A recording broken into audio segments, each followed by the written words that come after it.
ఉత్సాహంగా ఉల్లాసంగా చదువు సాగాలి, గొప్ప గొప్ప ఉద్యోగాలు సాధించాలి. Vignan deemed to be university. మూఢనమ్మకాల పేరుట అమాయక ప్రజలను బురిడీ కొట్టిస్తున్నారు స్వామీజీల పేరుతో కొంతమంది వ్యక్తులు. ఆయుర్వేదిక్ షాపులను ఏర్పాటు చేసి ఇక్కడ నుంచి భస్మాన్ని తీసుకువెళ్ళి మీకు పూజలు చేస్తే బంగారం వస్తుంది, సంపద వస్తుంది అని చెప్పేసి భారీ మోసానికి పాల్పడుతున్నారు గద్వాల్ ఆయుర్వేదిక్ సెంటర్.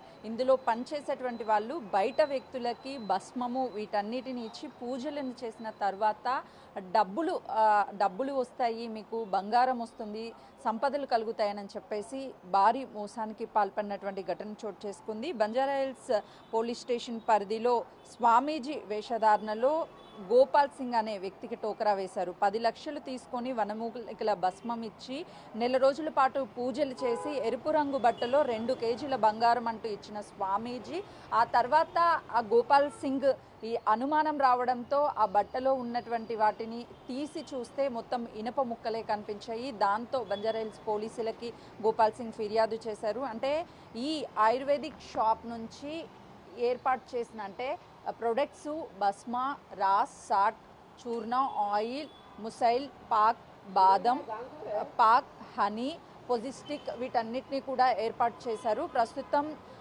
ఈ షాపు ఎప్పటి నుంచి ఇక్కడ ఉంది, అసలు వీళ్ళు ఎక్కడి నుంచి వచ్చి ఈ షాపు నిర్వహిస్తున్నారు అనేది కూడా స్థానికులు ఉన్నారు, అడుగుదాం. అంటే వీళ్ళు ఎప్పటి నుంచి ఇక్కడ షాప్ ఓపెన్ చేస్తారు? నేను 3 months ఈ షాప్ లీజ్ తీసుకొని, నేను కొత్తగానే, సో నేను వచ్చినప్పటి నుంచి కూడా ఉన్నది షాపు. నేను 3 months ఈ షాప్ లీజ్ తీసుకున్నా.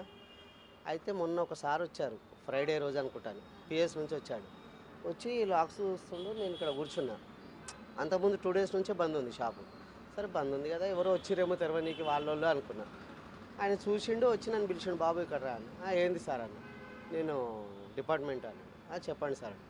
నేను నేనే అరెస్ట్ చేసినమ్మా ఇద్దరిని, ఇక్కడ నుంచి తీసుకుపోయినా, నేనే లాక్లు వేసుకుని, లాక్లు నా దగ్గరనే ఉన్నాయి. ఇవాళ వచ్చి చూసేవారు వేరే లాక్ ఉంది, ఎవరైనా ఓపెన్ చేసిరా అంటే, సార్ పొద్దుంతా అయితే ఎవరు రాలేదు, నిన్న ఫుల్ వర్షం ఉండి మేము 7:30, 8కి బంద్ చేసినాము. ఎప్పుడు 10:30 వరకు ఉంటాము, 7:30, 8కి బంద్ చేసిన. మరి తర్వాత ఏమో తెలియదు సార్ అని. ఈ ఓనర్ ఏమైనా ఐడియా ఉందంటే, నేనే కొత్త తీసుకున్నా సార్ లీజుకు, 3 months అవుతుంది నేను తీసుకొని, వేరే ఓనర్ దీనికి అని చెప్పిన. సరేలే అన్నాడు, చూసిండు, వెళ్ళిపోయాడు.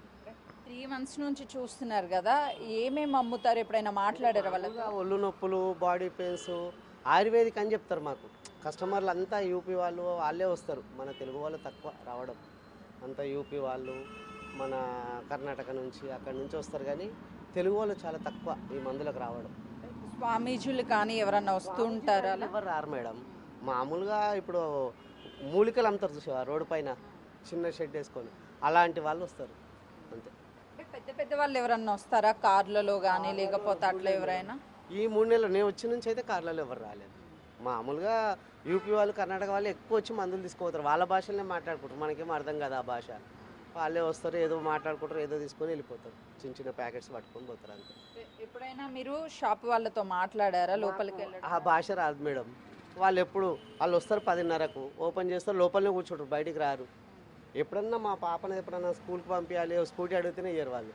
నేనే మన ఓనర్ దిగుతా సీసీనే అమ్మ ఇదైతే అంటే ఎందుకులే అని ఒకసారి 2 సార్లు అడిగి, నేను కూడా ఎక్కువ మాట్లాడడం పక్కకున్నాను. ఎంతమంది పని చేస్తారండి అందులో? ఎప్పుడైతే 2 ఉంటారు మేడం. ఇద్దరు అబ్బాయిలే. ఎంత వయసు ఉంటుంది వాళ్ళకి? ఒకరు 28, 30 ఒకరు ఉంటారు, ఒకరు 40, 35, 40 ఉంటారు. ఇద్దరు ఎప్పుడున్నా ఇద్దరు ఉంటారు.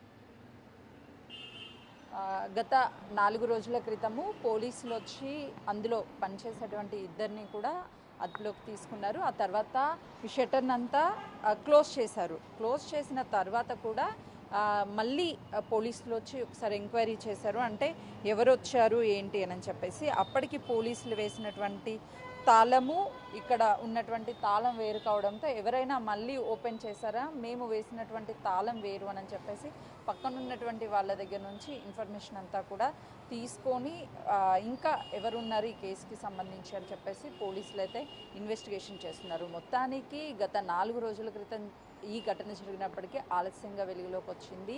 ఇప్పుడు ప్రధాన నిందితుడి కోసం పోలీసులు గారింపు చర్యలు అయితే ముమ్మరం చేశారు. కెమెరామెన్ నరసింహతో సుజాత, నిజాంపేట్.